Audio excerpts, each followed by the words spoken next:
Guys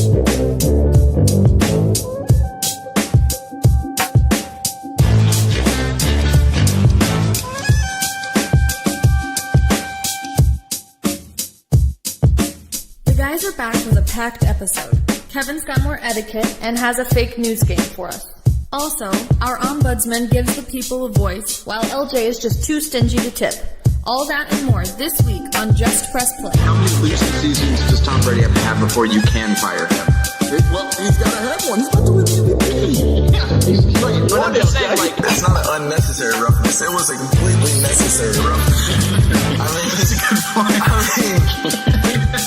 The man rushed for 170 yards is what he got credit for, but he walked and ran a total of like 300 yards. Give the man a ride. Good God. as soon as it came out of my face, I knew how dumb that was. All right, here we are, another week, and this is a special. We were recording this on Sunday on Mother's Day. Shout out Happy to Mother's Day. all the moms out there. All the moms. All the moms. All the moms. The ones that do the jobs that are way too hard, do way too much for us. I can just speak for all the moms in my life. Oh yeah, they not even just the moms, but the aunts, the women in your life, the women that you can look up to. Yeah, I agree. The women. Shout out Huge to shout the out. women. Yeah, well, just in general. Yeah, that half of the population. Women, yeah. That's our honorable mention. But, yeah, like the honorable mention. This is our best. If we all had to pick one best, our best would just be shout out the women. Shout out to women. But with that being said, Dad, do you have a best of the week? Yeah, my best of the week was. I do. What you have something before I go? No, go ahead. I'm sorry. So it happened today. I was watching golf a little bit on TV today. The TPC Championship at Sawgrass, which I believe is in Florida. Wasn't Tiger doing his thing? Tiger he finished 11th at -11. I think he finished still like 7 strokes off the lead. I can't remember the winner's name. As a guy I was not familiar with, but he won it in a landslide. But my best of the week was Brooks Koepka. I believe I'm saying his name right. I think you're right. I think you're saying it right. Hit an albatross. Do you know what an albatross is? We got more words. Okay. It's like a dictionary.dad. Under. So on a par 5, on a 523 yard par 5, he made it in 2. Jesus. What? So he hits a 315 yard drive. Okay. Which is pretty salty. That's what and then he I uses, would say so. So I mean, I can't do that by any stretch. Really? But anyway, then he hits a 6-iron from 208 yards away, which, number one, if I'm 200 yards away, I can't get there. I'm just saying, they're the club in my bag. Don't get me. You ain't got that 200-yard club. You can just re-tee right back up. I'm hitting that 3-wood. He hits a 6-iron. A 6-iron for me would be 160, maybe, if I really hit it true.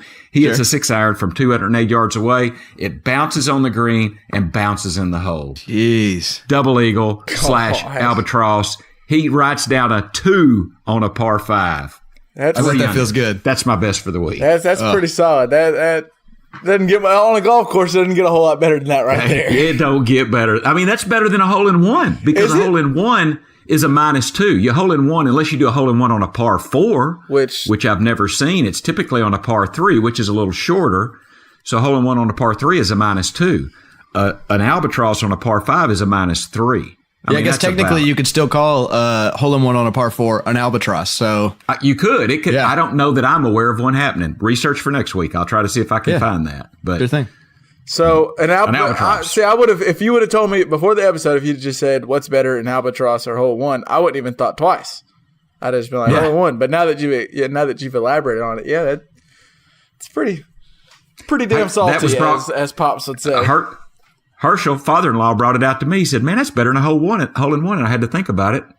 I mean, he's right. No doubt about it. No doubt about it. All right, LJ, what do you got? Well, I got a show opening next Thursday, and so we're finally getting to do like with the actors and getting preview audiences in, and some of the words that have been thrown around about my sound design have made me feel quite good. I've heard the word sublime. I've heard an audience member saying, "Oh wait, was that a cue? It's not actually raining outside," which is a good feeling. Yeah. And then one of the nicest things somebody can say is the artistic director of the company said to me, "We want to have you on for future shows. I know I can't pay you what you're worth." Like, that's a huge compliment. I love hearing that's so cool. That's like the pinnacle of compliments that he could have given you. Yeah. So I feel pretty good about myself right now. Like, I'm confident. I'm tired and beat down, but you're also reaching that arm back and giving a big old fat pat on the back. Yeah. LJ's been grinding.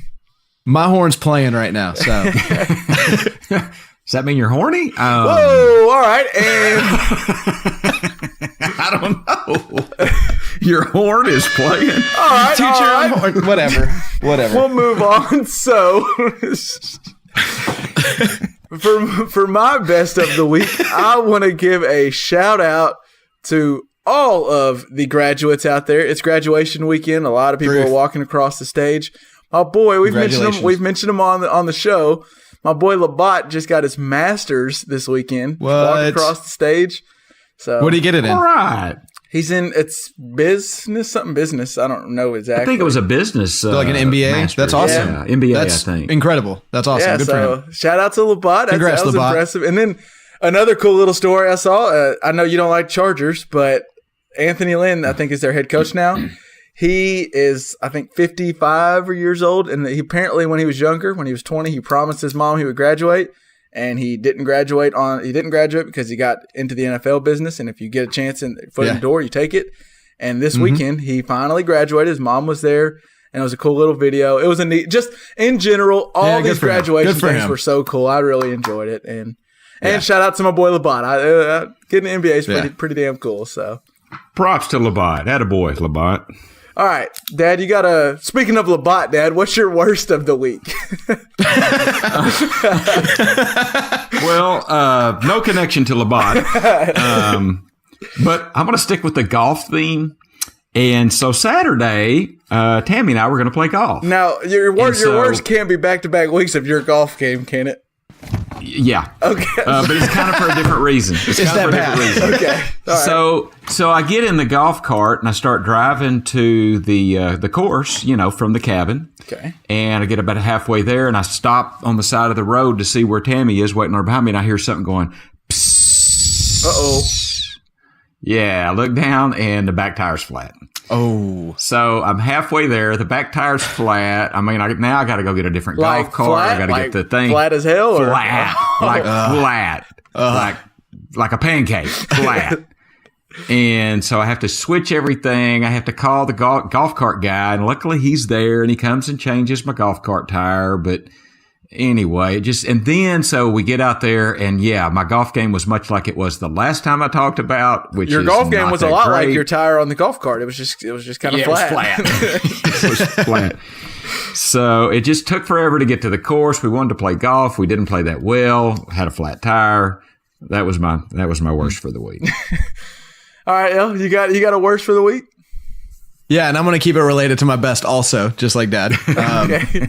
So in the show today, I don't get to see any more previews because I'm going to be at another preview the next time we have a preview, and then we open to audience. So what we're going to try to do on the preview that I'm going to miss and not be able to listen to my sound design is we're going to try to cut my favorite sequence of cues from the show because the writer didn't like it very much.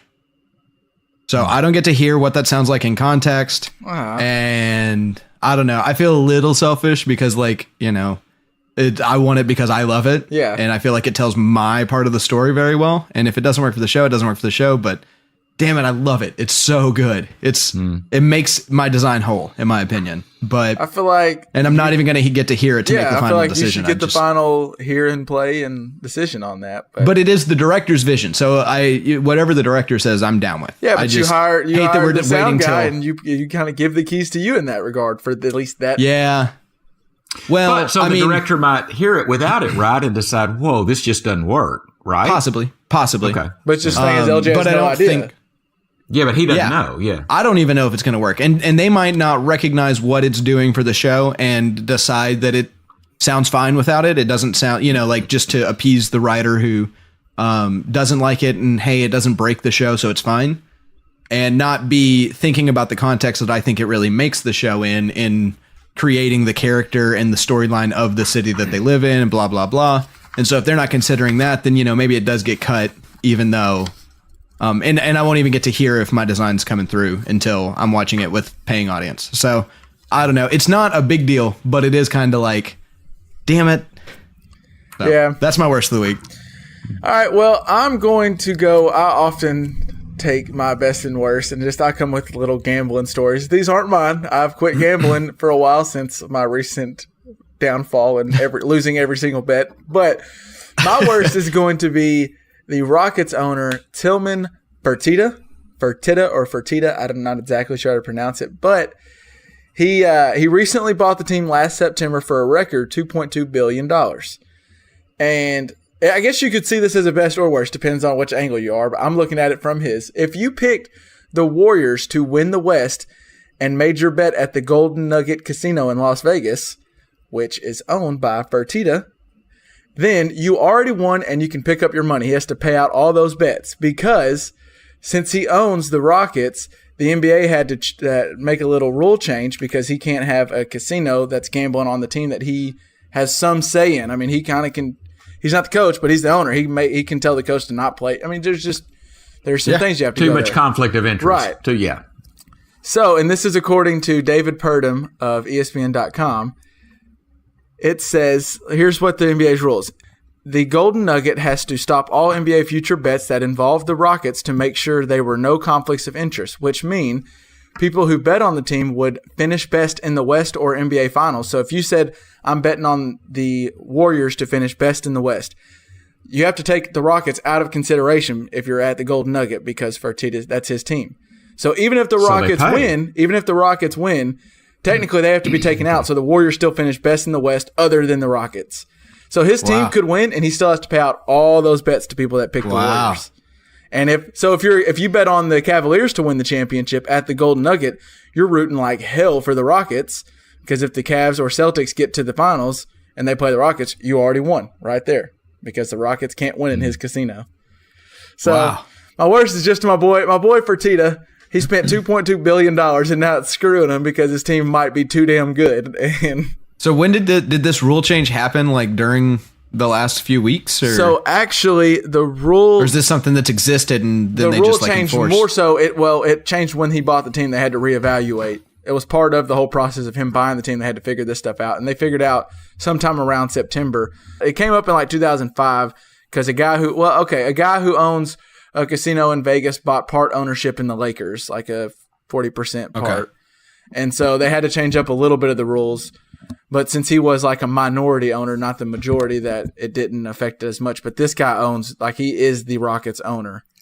And so anything Rockets related, he can't be a part of because, like Dad said, it's conflict of interest. So my worst is for old Tillman, but I guess you could spin it to the best. As if you bet at the Golden Nugget, then you made a good. You probably didn't even realize that was happening. A lot of people didn't even realize that was a possibility. And now they're just like, hey, I already won. Let me go cash my check. So that's my worst of the week. All right, Dad, hit us with let's go with the caution. We haven't had one in a while, so why don't you hit us with one? All right, here we go. A novel titled Interior Mirror is released to mammoth commercial success, despite middling reviews. However, a curious social trend emerges. Though no one can prove a direct scientific link, it appears that almost 30% of the people who read this book immediately become homosexual. Many of the newfound homosexuals credit the book for helping them reach this conclusion about their orientation, despite the fact that Interior Mirror is ostensibly a crime novel with no homoerotic content and was written by a straight man. Would this phenomenon increase or decrease the likelihood of you reading this book? Oh, I'd have to. Absolutely, I'd read that book. What was the percent? 30%? 30%. Because I'd have to figure out what the hell first off. I don't know. No hesitation, right off the fence. I mean, absolutely, you'd read it, LJ. I mean, I hear you. I think I might agree with you because I want to be open to everything. Mm-hmm. I want to be open to everything.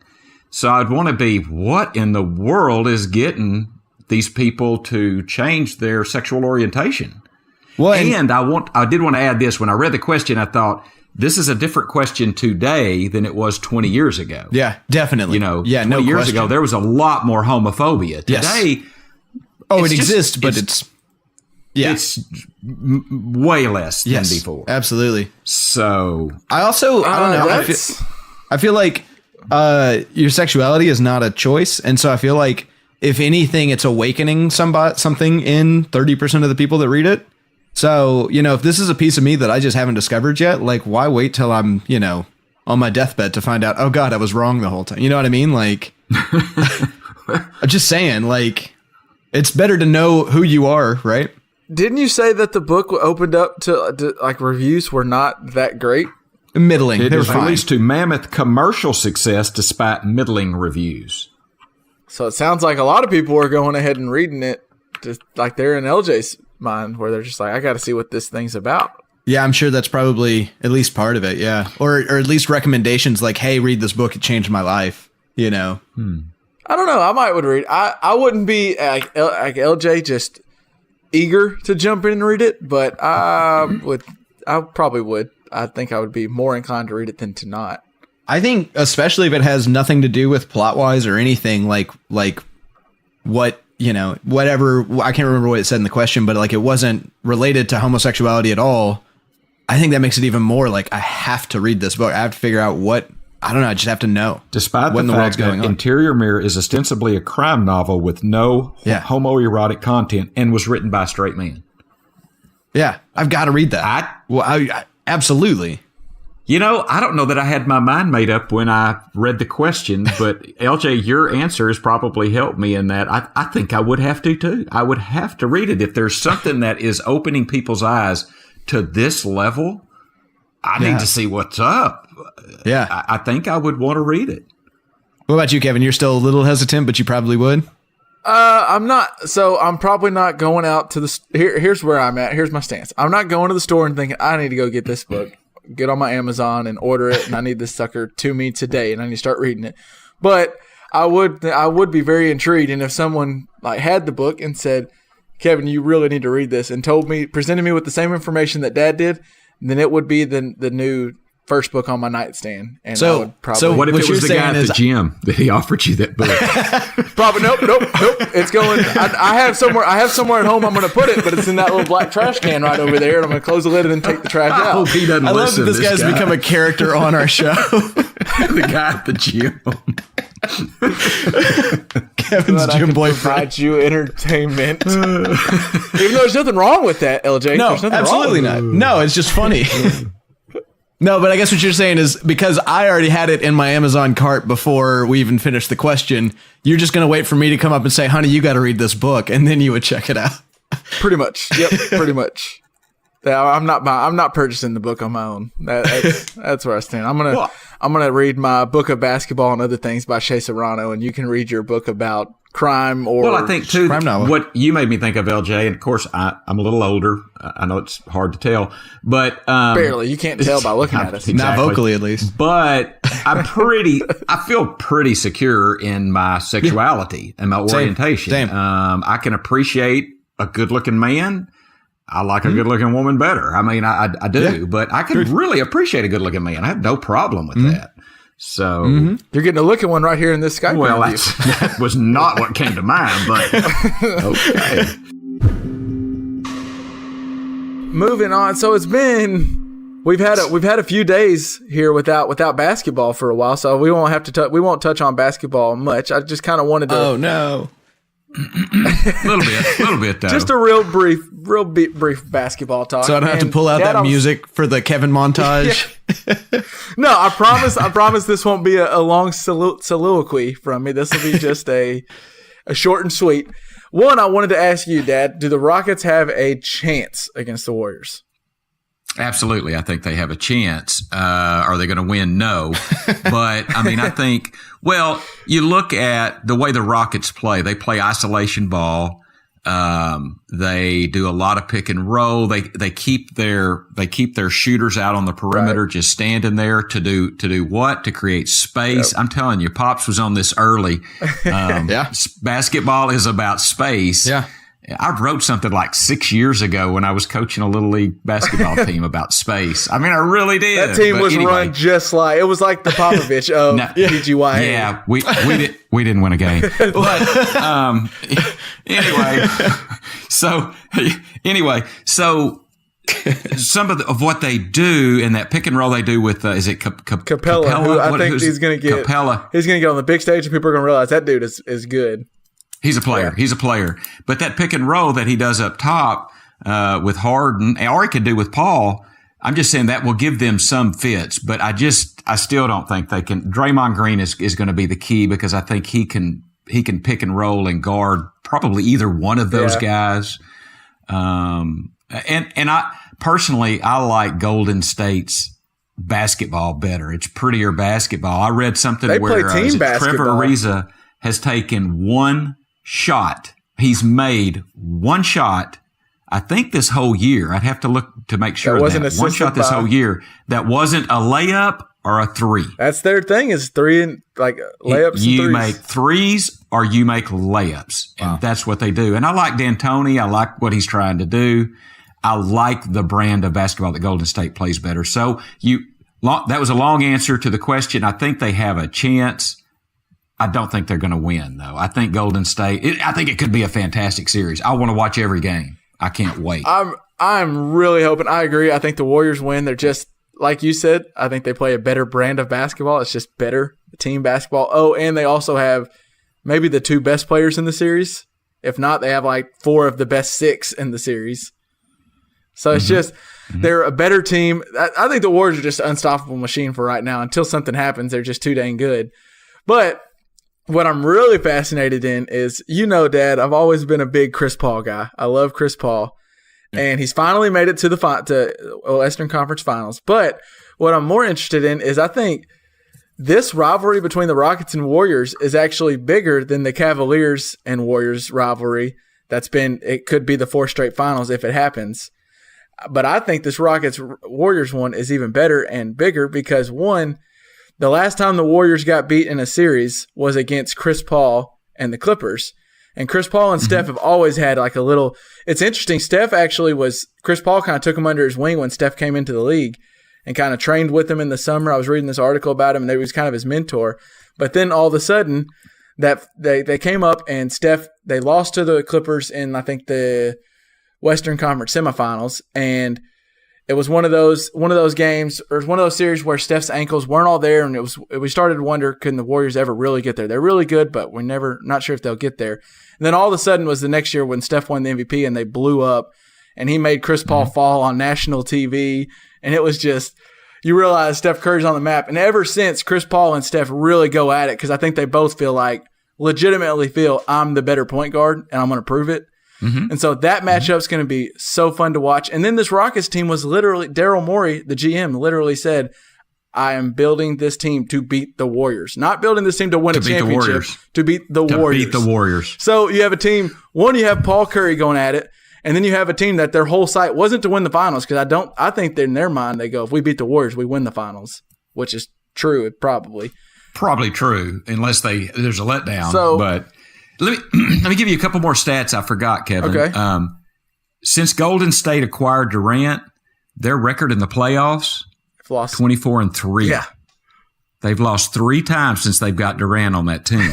Now, the counter to that is Houston, when their big 3 is all playing.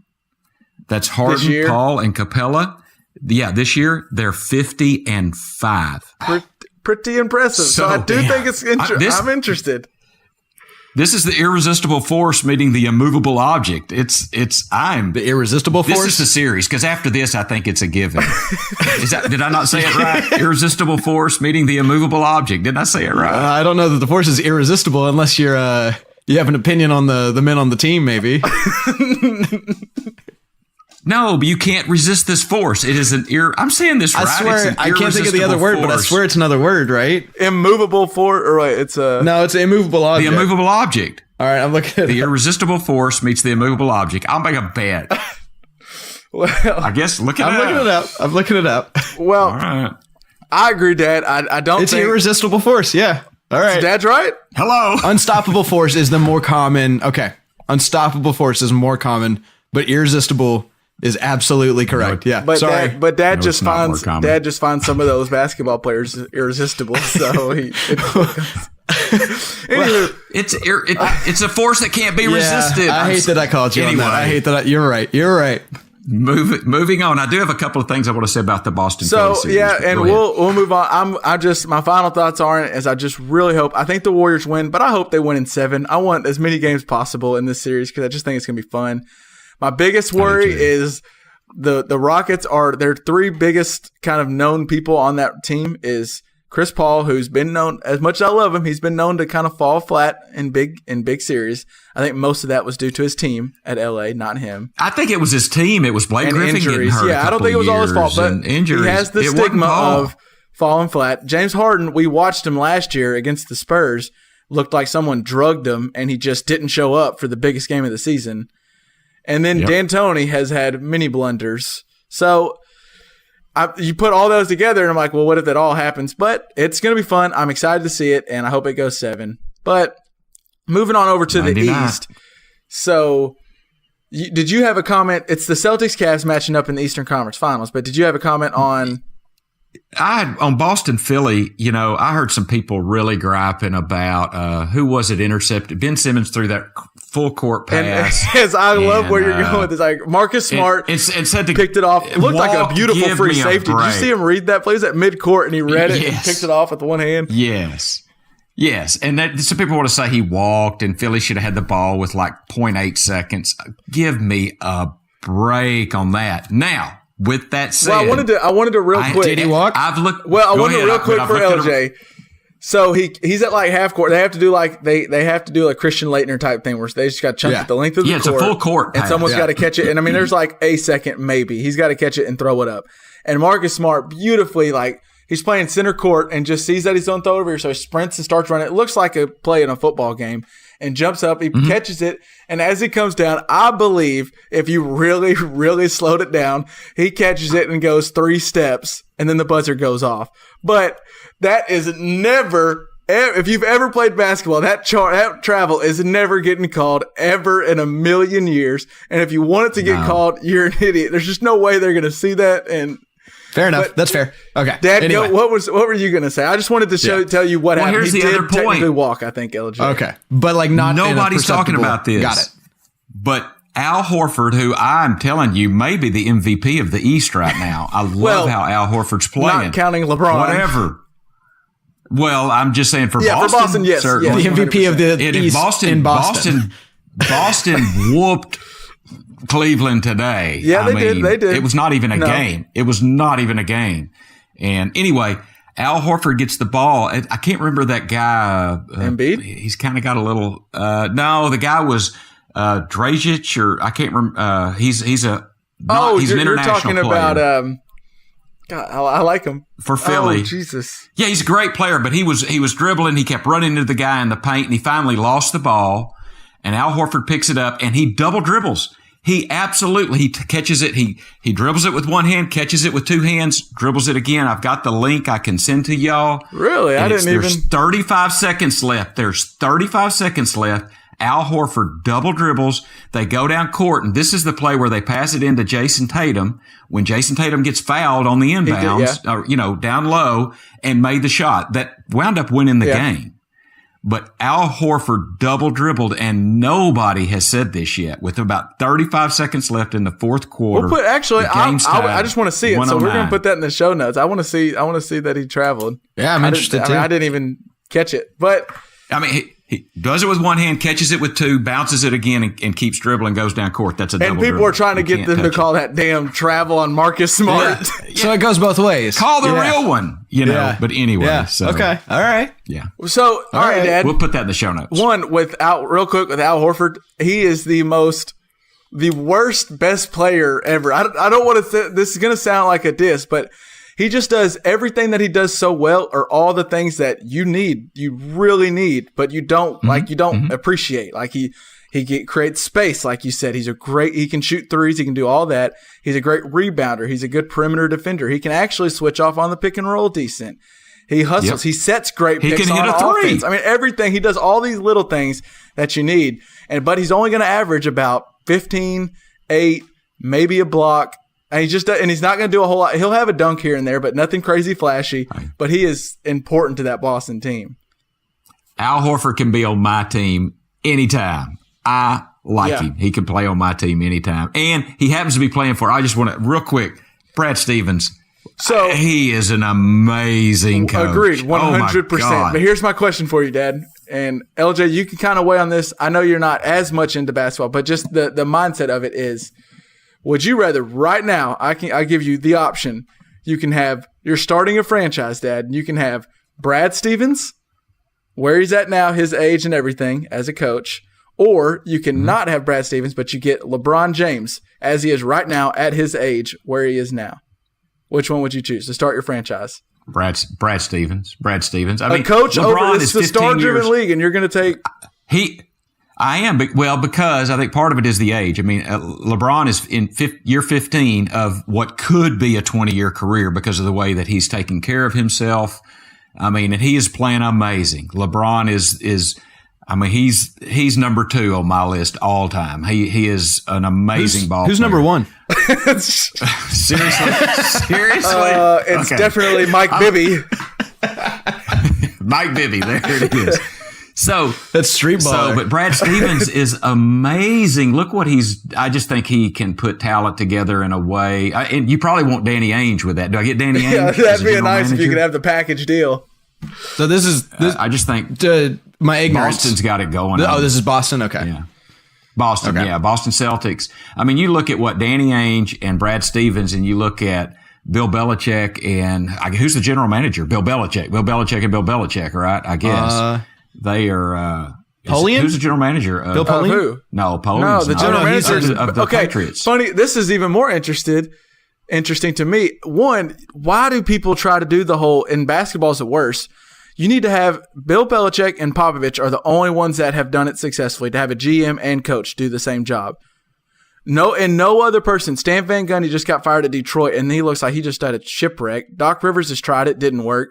Bill Jackson tried it. You can't do both. You can't GM and head coach. There's so much task you have to do. I don't know how Belichick and Popovich do it, but they're head and shoulders over normal people. Well, and I think what they do so well, I think actually, I just came up with how they're able to do it. It's because they're so, I'm just so damn smart, I figured it out.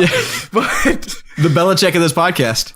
But what Belichick and Popovich are so great at is they hire the people under them so well. So they hire, you look at all Popovich coaches end up being head coaches somewhere else. Obviously Belichick, hell, look at Saban. They hire so well underneath them that these guys, they can delegate and go, Josh McDaniels, offense is yours.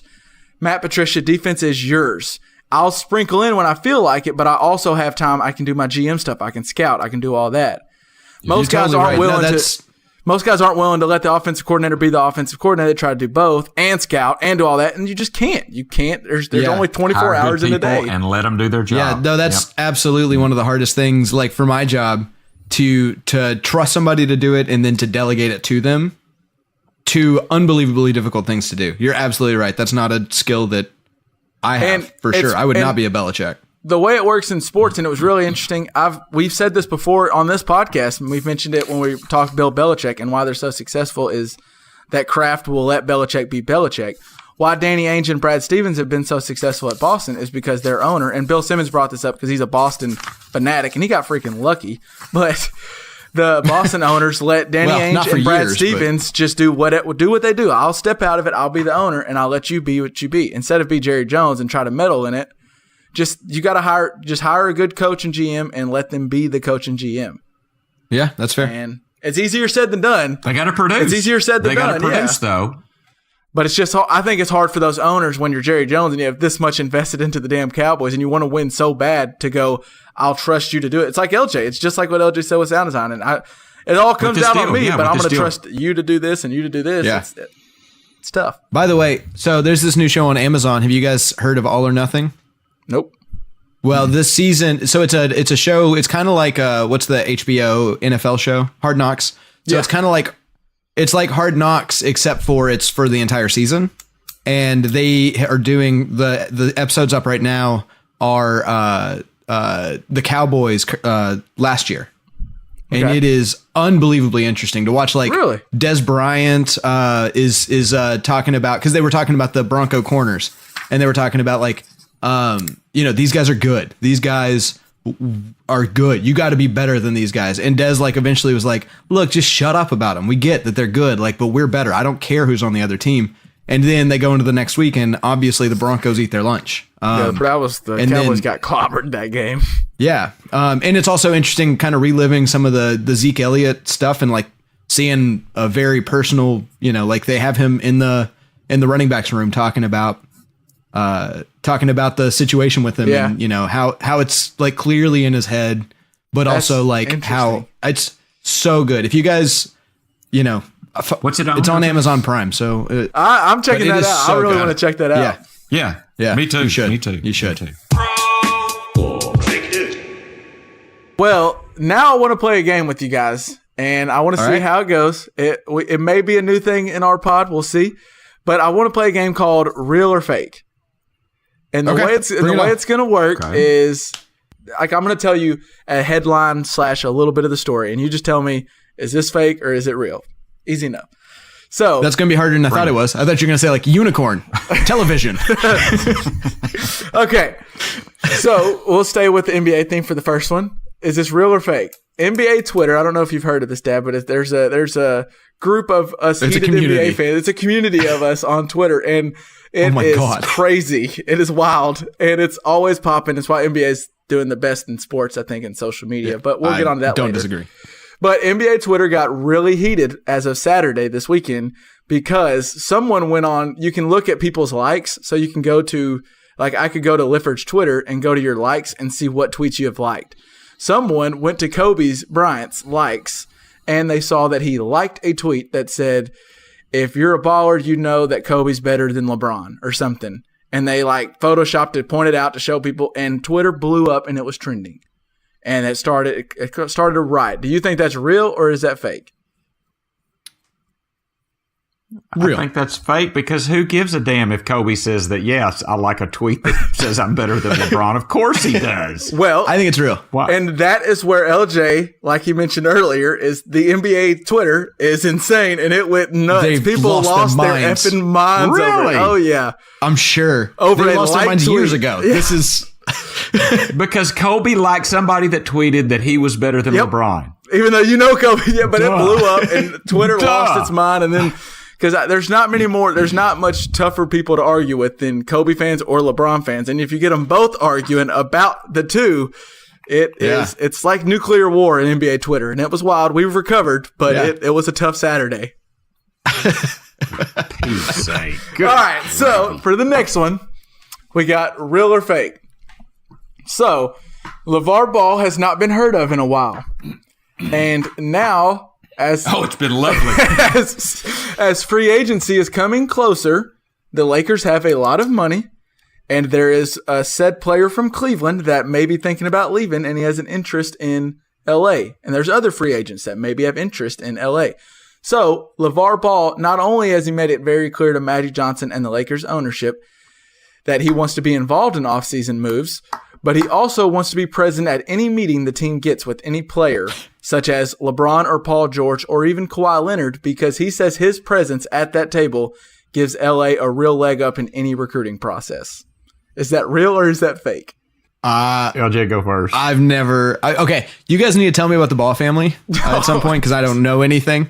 Okay, well... But I'm going to say fake. I'll say fake because I cannot believe that somebody would think... I've heard the guy's name, so like surely he's not that important, right? He's not. Okay, let me answer it because I don't know what's right or not, but I'm going to say that's real because LeVar Ball is so full of himself, it's unbelievable. I can absolutely believe he said that. Well, so what's the answer? LJ's naiveness to LeVar Ball actually has him right. He's correct. LeVar did not say this, but I could see it coming out of LeVar's mouth. I mean, the dude thinks Dude, I'm over. Well, that one, LeVar probably has said that. I don't know if he's made it public, but he does believe that. I guarantee it. He believes that. It's just not public knowledge. Oh, LJ, you got to get a load of this dude. I can't believe you haven't heard of him. Because I read a little bit about who's the youngest kid or whatever in that family. Lonzo's the one that's on the Lakers, and he's the stud of the family, well, really. But then there's Leandro and LaMelo. There's a younger one. So, do you guys, we'll move to the next one. Do you guys know who Darren Ravel is from ESPN? I know the name. I haven't watched ESPN. Well, he's a guy, he's more known on Twitter than he is on actual ESPN, but he's a guy that deals in business and finances, and he always comes up with like, so-and-so gained this much, like so-and-so company gained this much ad revenue because LeBron mentioned them or because he wore this suit. And like he comes up with these really, that's cool. He's known as the nerd of sports, and he always comes up with these really nerdy things, and he's the butt of a lot of jokes. He's a very easy target, and he knows he makes himself that. But here's a real or fake. It's not going to be as good since I don't know who he is as well. But Darren Ravel got into a heated exchange with an NFL player over the past week because the NFL player tweeted a picture about his wife opening a franchise of a bakery called Nothing Bundt Cakes. Ravel replied to him and said, "You really should work. You shouldn't open up franchises that are other, like you shouldn't lease out other franchises. You should open up your own business. I don't think you know the money involved in it." And Marvin Jones clapped back at him. Oh, it's Marvin Jones. So that probably tells you whether it's real or fake since I'm giving you names now. But the NFL player replied back and said that, "Stay out of my business. Me and my wife know what we're doing." And that elicited a response from Ravel saying, "I've read more franchise disclosure documents than any journalist on planet Earth." Do you think this is true? Okay, so I think the throwing out the name on accident might be just a trick. I think he might be like trying to double bluff us. So I'm just going to try to take it for what it's worth. And I will say that Nothing Bundt Cakes is delicious. And if they want to sponsor our show, then they can absolutely give me any free cakes they want. But that does sound like something. So the nerd of sports, right, which would be basically me. Yeah, trying to brag about how much he's read of at franchise agreements. Yeah. Oh, absolutely, I would do that in an argument. Yeah, no, whether it's true or not. So, I'm saying it's true. Dad, I think I've said true on every one, so I'm going to stick with it. Okay, you are both correct. I'm glad Dad didn't switch to fake because he said true on both and went 0 for 3.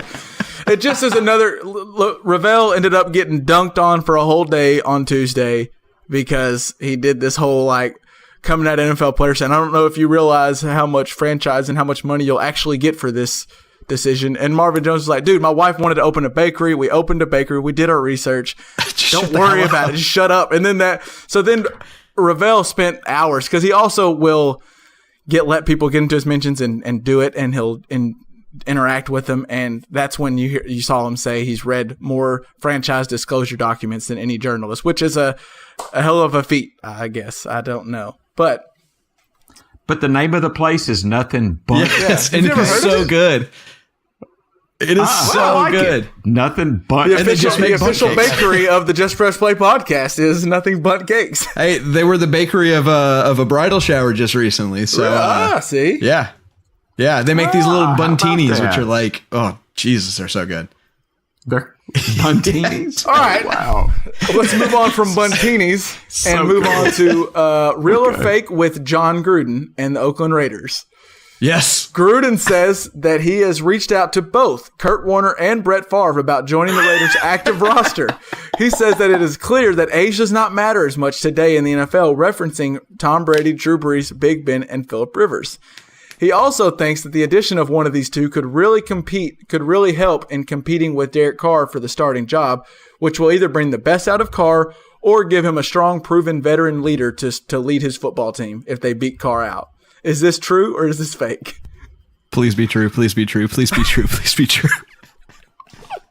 I hear what LJ said. It's gotta be fake. That's please fake. Be true. That is fake. That is fake. Okay. Good God. I just wanted to see LJ salivate at the idea that he might bring Brett Favre in as his starting quarterback. Could you imagine Chubb and Miller charging Brett Favre? Like it'd be awesome. All right. Real or fake? The Boston Red Sox, who are off to a great start this season, their starting pitcher David Price, who is paid a lot of money, over $20 million a year, is not having near as good of a start. I think he is 1-4 on the year with a 5.14 ERA. He was scratched from a recent game earlier this week due to a mild case of carpal tunnel in his hand. Then a reporter from the Boston Globe, Dan Shaughnessy, questioned whether Price's carpal tunnel and inability to play was due to the fact that he plays too much Fortnite, which is a new video game, because that's all he's tweeting about. Boston media went with it and ran with it, forcing the Boston manager to have to answer questions about whether Price plays too much Fortnite on his off time. And Price had to then tweet out that he will no longer be playing Fortnite at Fenway Park because it's becoming a distraction. Mind you, David Price is a 30-year-old man. Is this real or is this fake? Oh, it's real. I think it's real. I think it's real. It's real. It is real. He's not playing Fortnite because he plays too often, supposedly. God, I really want to kind of play Fortnite, but I'm scared to death. It must be so addictive. Jeez. I've never played it. A lot of people that play it play a lot, apparently, even maybe enough to cause carpal tunnel in your knuckle that makes you $100 million. But that'll do it for... All right, well... So, guys, I don't know if we mentioned this earlier in the podcast, but the Eastern Conference Finals got back underway today, but we had a 4-day hiatus. The NBA took a sabbatical from us, and at first I thought I wouldn't know what to do because it would be 4 days where I wasn't watching basketball, but it actually led to a productive Kevin. I didn't realize how much time I wasted in front of the TV watching basketball, and I got a lot of shit done over the past few days. One of the things I went and did, I've been kind of wanting to watch Avengers Infinity Wars. I will go ahead and say for those, I'm not going to spoil it for you, LJ. I know you hate spoilers, but I'm not going to spoil it, but it would help if you knew a little bit about the Avengers going to watch it. I knew absolutely nothing. And it starts You knew the Black Panther was. Yeah, I knew the Black Panther was in it. I was like, well, hell, I like Black Panther, and all the other guys seemed cool. But it started off right. I think it seemed like it picked off right where the last one ended, and I didn't see the last one, so I was kind of lost for a good 30 minutes. In general, though, the film was it was cool. It was super action-packed, superhero movie. It was fun. But it got me thinking. I had someone, it was a lot of people in the theater, and there was someone sitting beside me, and it wasn't someone that I came with. It might change. I want to know, there's got to be a rule for this, because I don't know who gets that arm between me and said Jane Doe here. I felt like I should have got the arm, because I was there first. But she kind of used the arm, so I use the cup holder. Is that fair? Can I use that cup holder, or is that not mine? Because the person left of me was using the cup holder. Is there a rule, or do we have any kind of stance on this? No, I don't have an official rule. I've not been to a movie without my wife in a long time, so... if you and Tammy go, who gets the arm in the middle of y'all? Can you share? It's kind of small. It's hard to share it. Well, I mean, I get it for a little while, and then if she gets it for a little while, or, it works out. I don't know. I usually am holding the popcorn because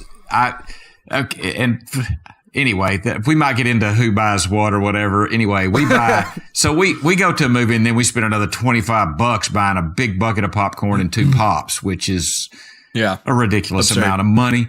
But so I'm holding the popcorn in my arm, so I'm either over the armrest or inside it. I'm usually over the armrest. Is there 2 sodas, or is there just 1 soda? No, there's 2 sodas. We each have to get our own. But who gets that middle spot? I guess we've not been to one where there's just someone in every seat. So we would I put the soda in. Take the outside. In my outside one, and I'm kind of straddling the inside one with the popcorn bucket.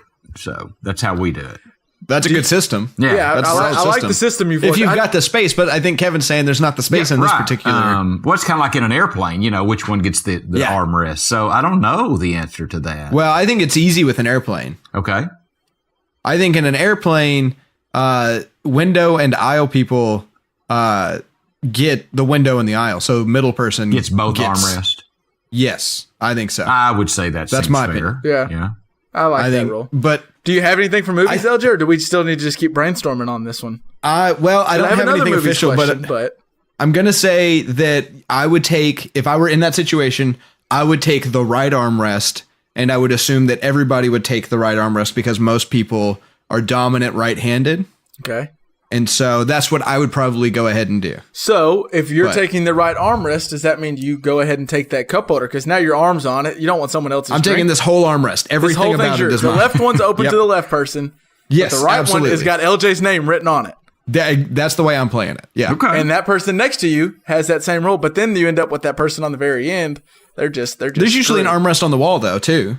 No, there's not, is there? Yeah. No, a lot of times it's steps on the aisle. It's steps, right? Yeah, but there's an armrest. Yeah, but you still have the armrest next to you. Okay, so everyone has one. Yeah. So what that does is that screws over left-handed people.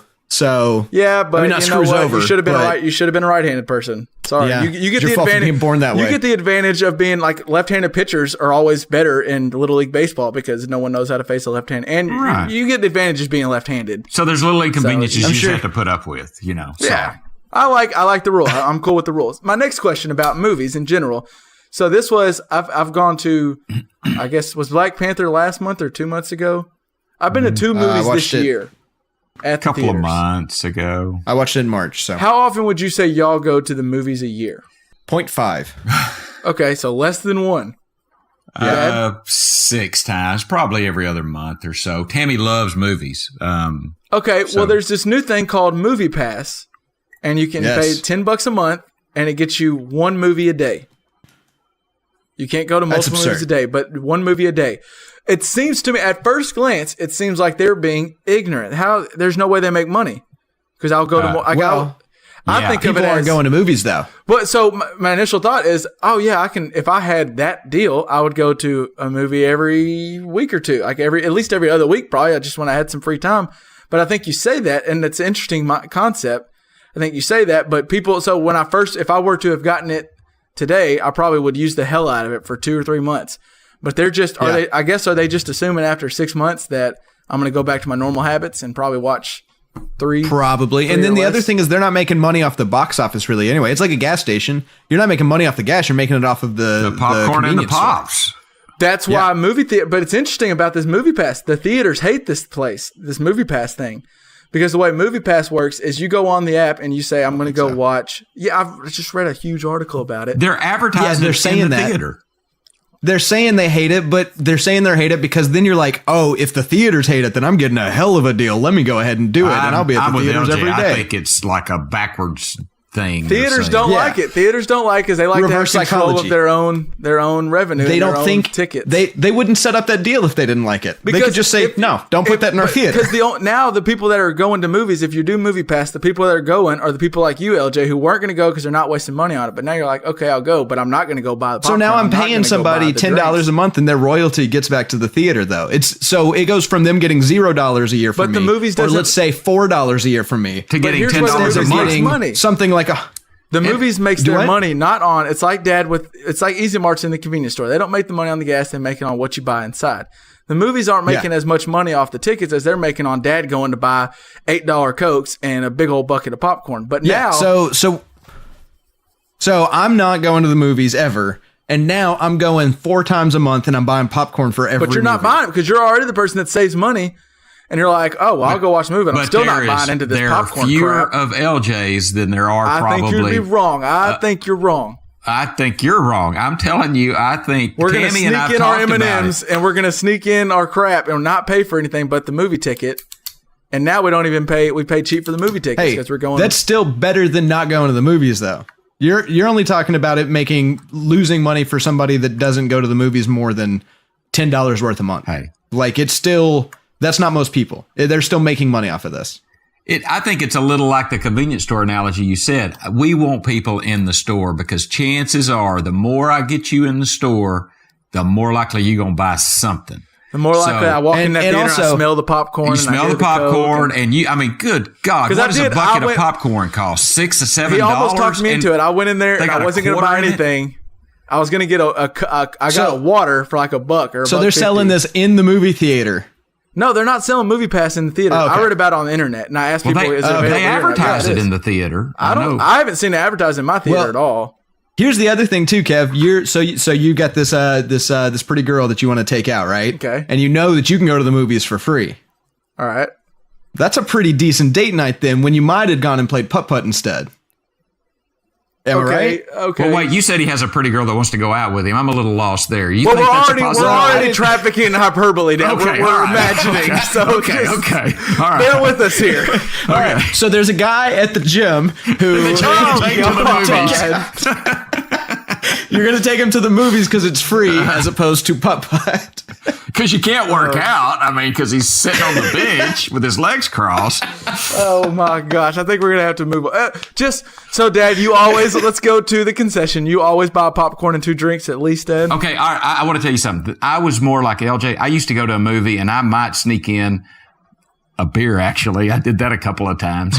But or whatever, but I would not eat. If y'all remember, we'd go to the movies and we didn't get treats. We just watched. We were there to watch the movie. That's what we were there to do. When Tammy goes to the movie, we're getting pops. We're each getting our own pops. Yeah, I like that. And we're getting the biggest popcorn, and we're getting that popcorn that gets a free refill too. And we're trying to eat it all during the preview so we can run out and refill that thing before the movie starts. That's the only difference between going to the movies with the Luthringers and going to the movies with the Jaegers is they get the whole ordeal also, and that's like alien to me. Well, so everybody gets popcorn and drinks. I will say I envy that person because that does to me. I like it when there's the popcorn and drinks watching a movie. But if I'm going, when I went to Avengers, I didn't buy anything but a little cheap water, and he tried to talk me into popcorn, and he was like, "Actually, we have a special right now where it's like $5 for a large, and you get your free refills." And I was like,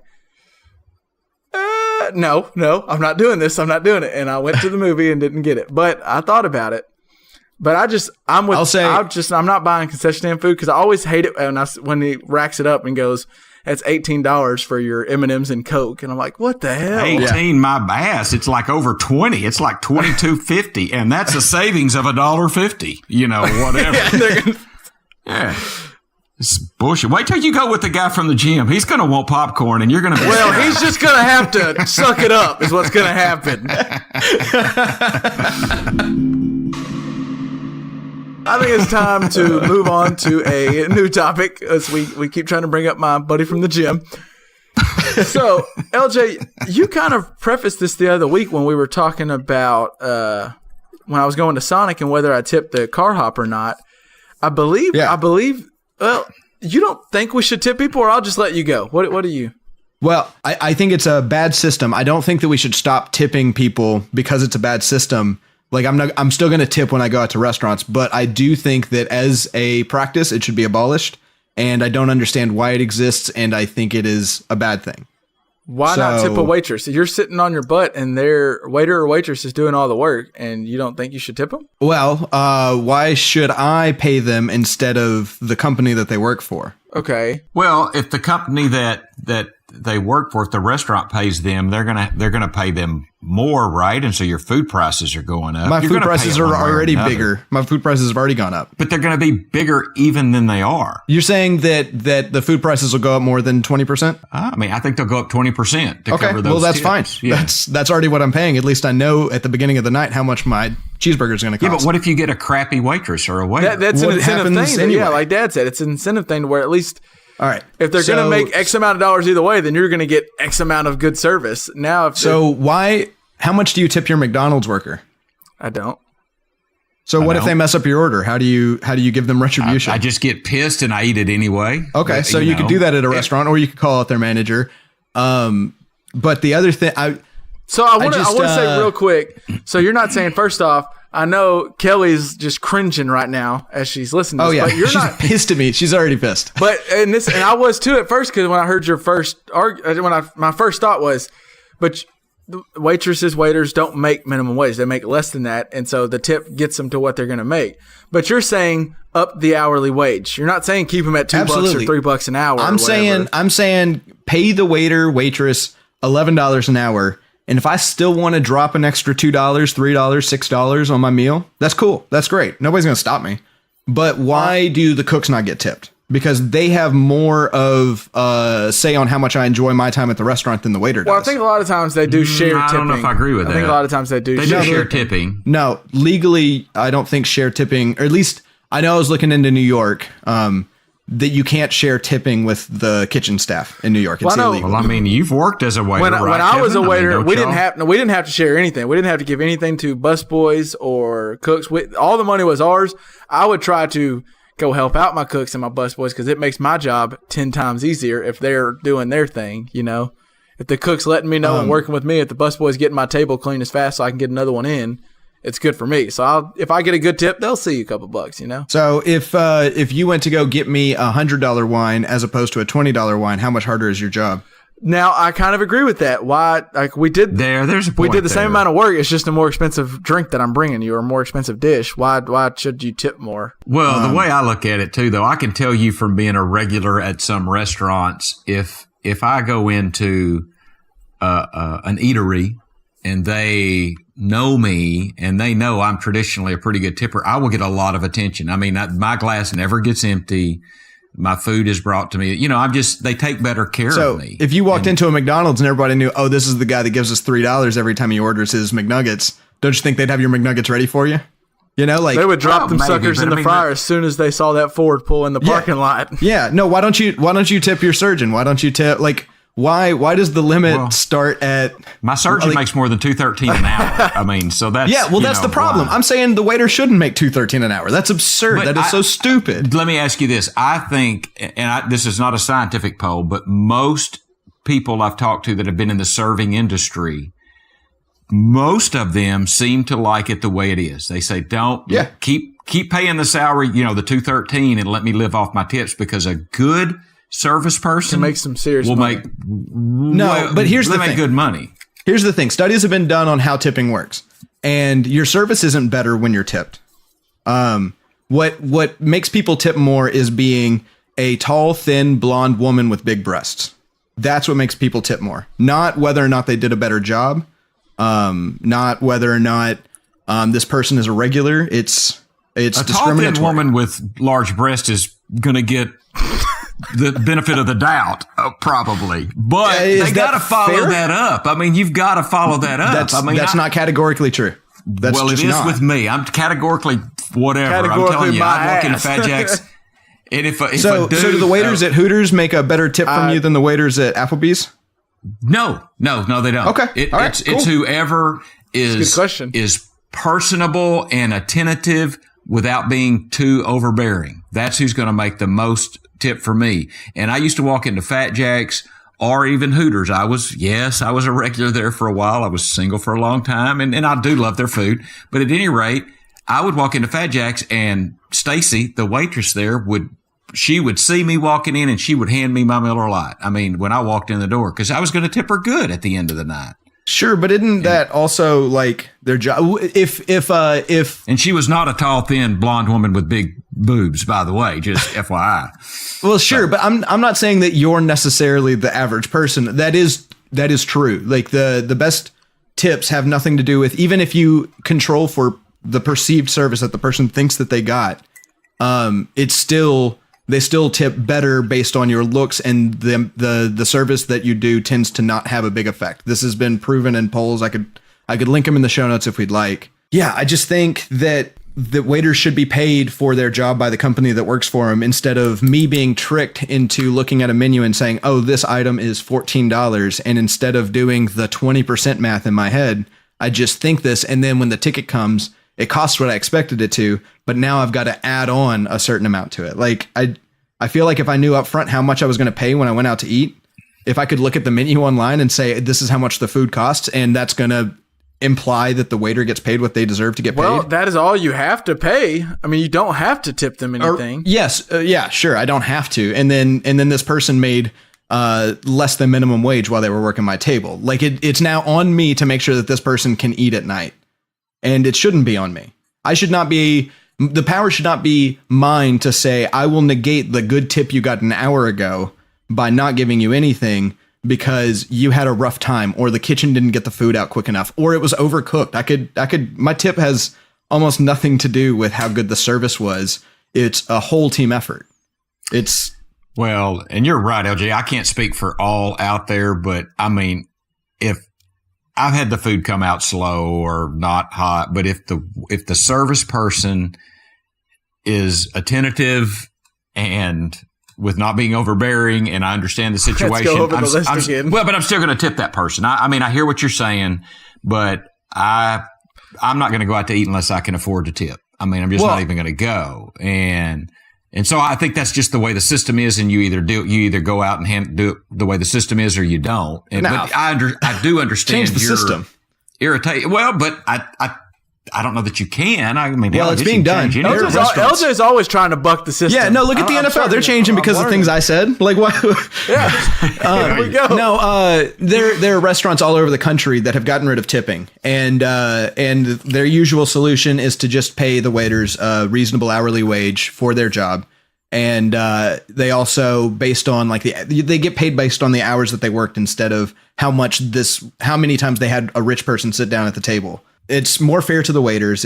And people seem to think that they make basically the same money in these systems, at least from my understanding of the anecdotal evidence I've seen. But it's also less discriminatory if you are, say, an overweight, not attractive man. Then you're still making the money you deserve for having good service because they're keeping you on the job for a reason. And the people going out to eat know what they're getting into. They know what they're paying for before the ticket comes. I do kind of agree with you that it would be nice to know, like, this is how much my meal will cost before I get there. Yeah. That was weird. Sorry for the technical difficulties. So, Kevin, you were in the middle of a point. Do you remember it? Well, I was going to say... about your cheap ass brother, tipping. I'm not brother. cheap. No, this is not a cheap thing. I want to pay more for my food so that a worker can get a consistent wage. I think tipping. I'm starting to is learn. putting the So burden LJ's a cheap ass brother. Dad leaves his buggy in the handicap spot at the cart. I mean, whoa. This is not a cheap thing. I want to pay. I would go out to eat twice as often if I didn't have to feel like the burden was on me. That if somebody had an accidental bad evening, that they're still going to be able to pay for food that night. You know, it's a. But they can have an accidental bad evening. It's just the effort they put into trying to make sure you have a good evening. I mean, that's you, and that's me. But that's not most people too. Yeah, but that's not most people. Most people, I don't know. Most people are either taught tip 15% no matter what, which is fucking dumb. Excuse my language, but like that you always have to tip an exact percentage or even, like I go off of like, what is 20% and like, let's kind of work in the vicinity of that. And that feels stupid. Like, why am I not paying, like, why isn't a tip, for a good service always $5 or something like that? Or on the other hand, there's the people that put the $8 on the table. And then every time the waiter messes up, they'll pull that $1 bill back. You're the worst if you do that. Those people exist, and they are hell to people on wait staff. Like, they're just the stupidest. I have seen, and I don't know, I hope this doesn't sound bad, but in general, I've seen a lot of people that make more money seem to tip less. It just seems to be in general. That's not always the way it is, but I've seen a lot of people with a lot of money that don't. I think tip that's a pretty accurate general rule from my experience and also from friends' experience. A general rule of mine when I was serving is you can't judge any table. There's no telling what a table will tip. You can't look at someone and know how they'll tip. Some people, I remember there was a group came in. I thought I'm not getting crap, and it was the best table I ever had. But also, I saw a table where I thought, I'm getting a hell of a good tip, and they were ordering all this expensive stuff, and they left me like a tiny little tip. So you just can't tell. There's no way to tell. You don't do your job for a tip though either. Like, you do your job because it's your job and you don't want to get fired. I think it's if someone wanted to tip me, I do my. LeBron tries to play the best form of basketball so he can get the best contract. Yeah, so you want to work at the best restaurant. You can still move up in the restaurant industry. I mean, it's not like, Dad, you do your job because of the extra incentives or whatever. You do your job because it's your damn job and it puts food on the table. Right? True, yes, but I do get a bonus based on the company's success or failure. So I am incentivized to do my job well to help the company do well, which would not be unlike a waiter or waitress, right? Well, okay, so there's this restaurant in New York called Modern, and they've done away with tipping. And what they do is, because the problem in New York right now is that wait staff gets paid an astronomical amount of money because there's so much money in tips. And kitchen staff makes minimum wage, essentially. And so you can't, there are so many people that have culinary degrees that are making essentially minimum wage. Yeah, so what Modern does is they pay their cooks more and they pay their waiters more. And the cooks make a little bit more than the waiters, but the waiters get a yearly bonus based on a percentage of how much the company made in revenue that year. It's not a tip from the consumer, but it's essentially a tip from the owner. Yeah, okay. And that system works just as well, except when I walk into the restaurant, I not feel like I'm being tricked or slighted by the restaurant saying, hey, you get, this quality of food, whatever, blah, blah, blah. And then also we don't pay our waiters. So if you could take care of that for me, that would be really great. I mean, I think it's such a dumb system that waiters get paid $2.60 or $2.14 or whatever the number is. Do you tip your barista at a coffee shop? I don't go to coffee shops all that often, but no. If you get like Chinese food and they have a receipt and they give you like the receipt and it's got like you picked it up yourself, but they've got the little thing where you can sign for a tip. Do you sign for a tip? I don't know. Very rarely. You have to be attentive to me. I mean, you have to help me.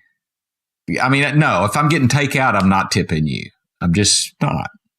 I think tipping is such an awkward thing for me too, because it's like, when do I tip? When don't I tip? If you've got the thing on there, does that mean you expect a tip? And if I don't give you a tip, you're going to spit in my food? It puts this whole situation where I feel like I have to do something. I think there's a lot less spit that makes no sense. People act. I don't think there's. Oh, I'm sure. I'm sure. But also I think that the amount of service that you get has a lot less to do with how much you tip also. Like if you are notoriously a shitty tipper or notoriously a good tipper, then sure. But if you're notoriously an average tipper, it's not like people are going to be like, oh, well, this person tips me 17% every time, so I'm going to make sure that they're ready to go. It's just like, if that happens, that's just somebody doing their job and being a good host. I think we're belaboring on the point a little. I don't know if that's a word. Either belaboring.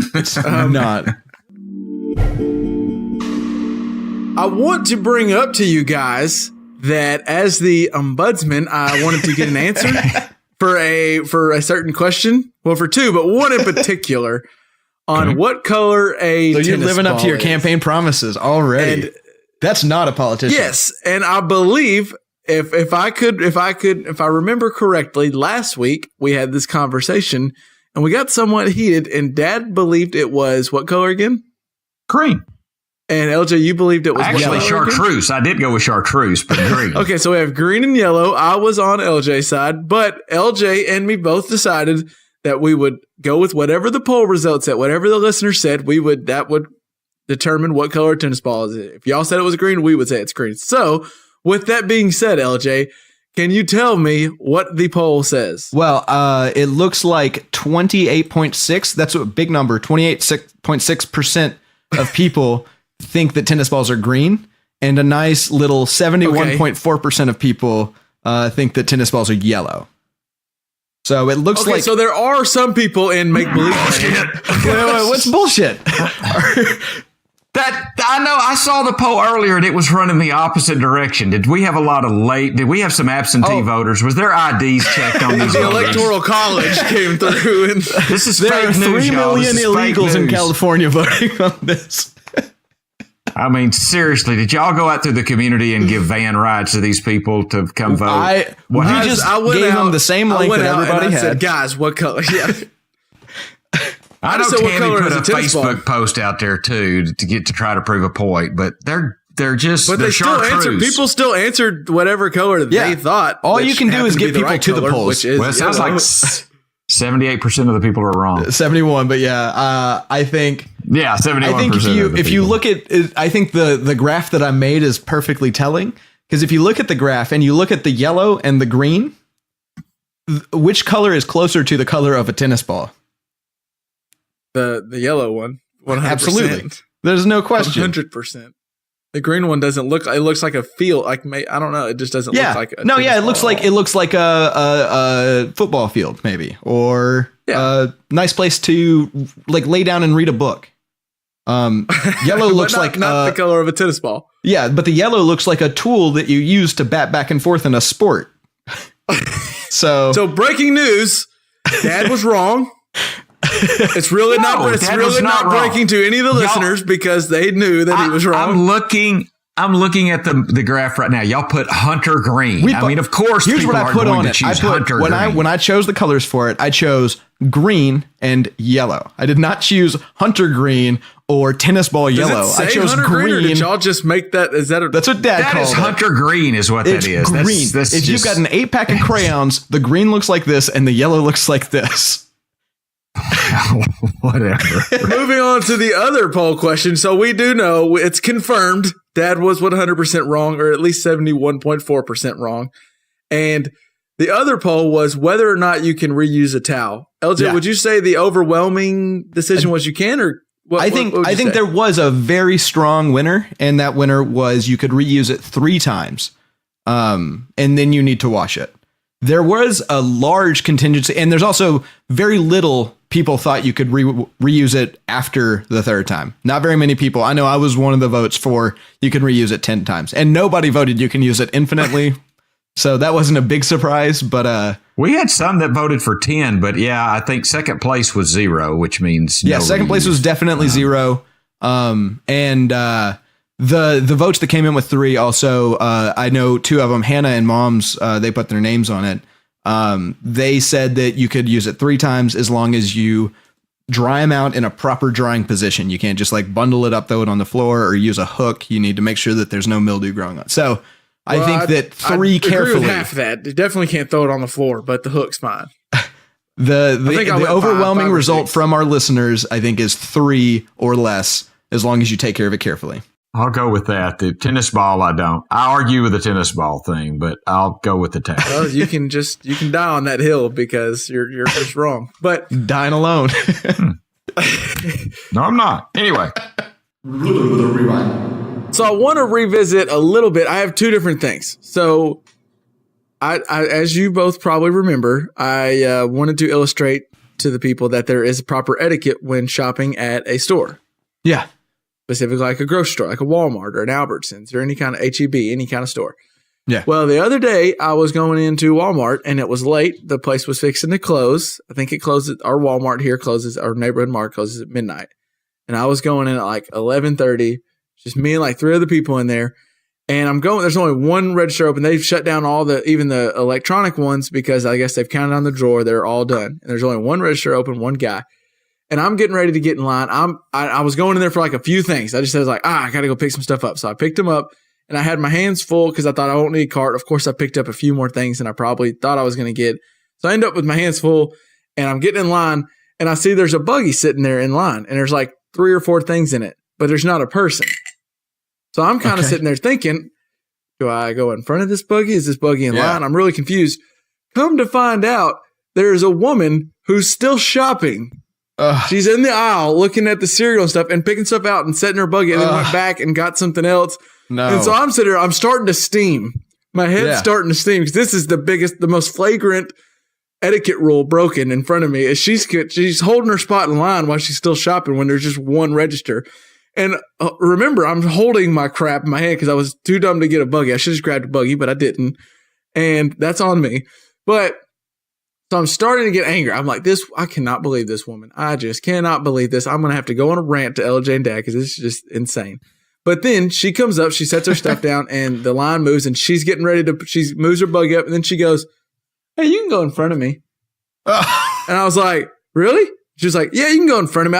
I said, you don't have that much stuff because she didn't have that much stuff. I wanted to confirm that she wasn't BSing me. She's like, yeah, you can go in front of me. It's fine. And so she let me in front of me. She was all cool. She ended up being a really cool person. But for a second there, I was about to go, you may be the worst on this planet. Maybe she forgot the cereal that her kid wanted and she was just going back to get the cereal. She went and got cereal. She went back again and get something else. Like she was going back multiple times. But then she let me get in front, so it was all good. Oh, she did let you get in front. It wasn't that bad. Yeah. It wasn't that bad. She let me in front. It wasn't as did you give her the old wart eye? I mean, did you just like give her like No, well, I think I was hiding it pretty well, but I was upset. I couldn't believe this woman had the audacity to do what she was doing. And then when she let me in front, I asked her, I was like, are you sure? And she was like, yeah, I don't know. You can go ahead. And I was just like, wow, okay, there are good people still on this earth. Well, I appreciate you. You're giving a medal to the person that started the fire in the first place, though. Well, she's good for letting you go first. You should have gone first in the first place because you were there. True. Unless maybe she did just forget the 3 different things, like Dad's saying she was going to pick up a few things. If I forget the 3 different things, I take my cart with me and go pick up that thing. Yeah, no doubt. So, I agree. She was pushing it. So, but that gets me to my next point, which is not etiquette, but it's just the worst. I think I've figured out who the worst person is ever. It's the person that goes, guess who? I saw at the restaurant, or guess who I saw at the movies, or guess who, and they actually expect you to come up with a freaking answer on who. Yeah. And they're like, guess who? Like they'll go up to you and say, hey, guess who I saw at Chili's yesterday? And I'm like, oh, I don't know who. They're like, no, guess. I'm like, no. Out of everybody on this planet, you want me to narrow it down to one person. You want me to guess. So then I guess. And if I guess something silly and try to be dumb, I'm like, oh, did you see Jesus? They're like, no, be serious. Who do you think I saw? Elvis Presley. God, I don't know who you saw. Did you see LJ? Did you see my brother? Is he here in Fort Smith? They're like, oh no, I saw Brad. And it's like, okay, glad we did this whole thing for nothing. You could have just told me, I saw Brad at the store. So I think that person is what you do in that situation is you think statistics, and you know that the most common first name is Muhammad, and you know that the most common last name is Lee. So you go Muhammad Ali. Hi, Ali. Is those really the most common names? Yeah. Well, I think he said Lee, not Ali. He said Lee. You got to think about it. The most common middle name starts with a B, so we're just one. Yeah, okay. We're just one letter off from being perfect because the most common middle name is like Brian or something. I don't know, but it's just I just don't understand it. Like, so if they're gonna want me to really guess, and then I make a smart ass guess like Elvis Presley, and then that like people will go, oh no, really guess, and it's like no, I'm not guessing. Just tell me. We're doing things like just tell me, and maybe more often than not you're gonna end up just going, oh, that's funny, like that's it, and then it's just like it's over after that. That's all it was. Yeah. Hey, Kevin, guess who I saw at the gym? I've had guess how many cues were in this show. And so I'll say like I don't know 2. I don't know if the listeners can hear, but Dad's just giggling over there while LJ's trying to say something. He just thinks he's so funny. But I'll say like I don't know 2, and they'll be like no more, and I'll say I don't know 45, and they'll be like no, and I'll be like I don't care. I just don't care. I'm already done with the story. We're well past my interest because you made me guess twice. Because you already know, the outcome of the story is not worth this game. Yeah. It's not worth it. You're not going to learn. I don't care if the answer is the most absurd thing I've ever heard. It's not. No, it's not fun. This is not a fun 2-person game. This is you being a jackass. I'm totally with you, Kevin. This is just you being a jackass. Dad, you listen to anything good this week? You've been. Yes, I did. I listened to something really good this week. Okay. And I'm going to take you back a little bit, but it's one of our favorite groups of all time, Third Eye Blind, Ursa Major. I was listening to Ursa Major, and in particular, I mean, all of it, but in particular, Water Landing. And I have to say, as I listened to that album, I loved it, but LJ was the one, he's like, Dad, you got to check out Water Landing. And it will be on the collaborative. Water Landing will absolutely be the song on the collaborative playlist. And then Third Eye Blind, Ursa Major will be what I'm listening to this week. So, what you got? That's a tough follow. It's hard to beat that. Hard to beat it. Well, I've been listening to I'm doing the show with the Detroit backdrop. So I've been listening to Motown again, but I'll be more specific this time. Tammy Terrell should have had a much longer career. Her voice is unbelievable. I don't know if I even know who Tammy Terrell is. Well, she's it's her and Marvin Gaye. She was always Marvin Gaye's partner. So like Ain't No Mountain, that's Marvin Gaye and Tammy Terrell. Okay. So I've heard her. I just don't know her. Yeah, you definitely have. She also Wale, I think, sampled her. I'll have to look and make sure. But the breakup song on More About Nothing, I think, is Tammy really? Terrell. That's a jam. Yeah. Tammy Terrell. She died at like 24, and she could have had the most amazing career. Like, oh my God, she's got just hit after hit, and only like 8 years under her belt or something like that. So I've been listening to a lot of her. Oh, cool. I have to check. It's funny. I've never heard of her, but I definitely have heard her by what you mentioned. Yeah, you have. And I'm very anxious to check her out now. So cool. I've been on a little, been on my R&B kick a little bit, kind of grooving and jamming. And lately it's been a little Miguel. I don't know if y'all listen to Miguel much at all. A little bit. But I need to listen to more. Specifically, if you were going to say the album you should go listen to, in my opinion, would be go listen to Kaleidoscope Dream.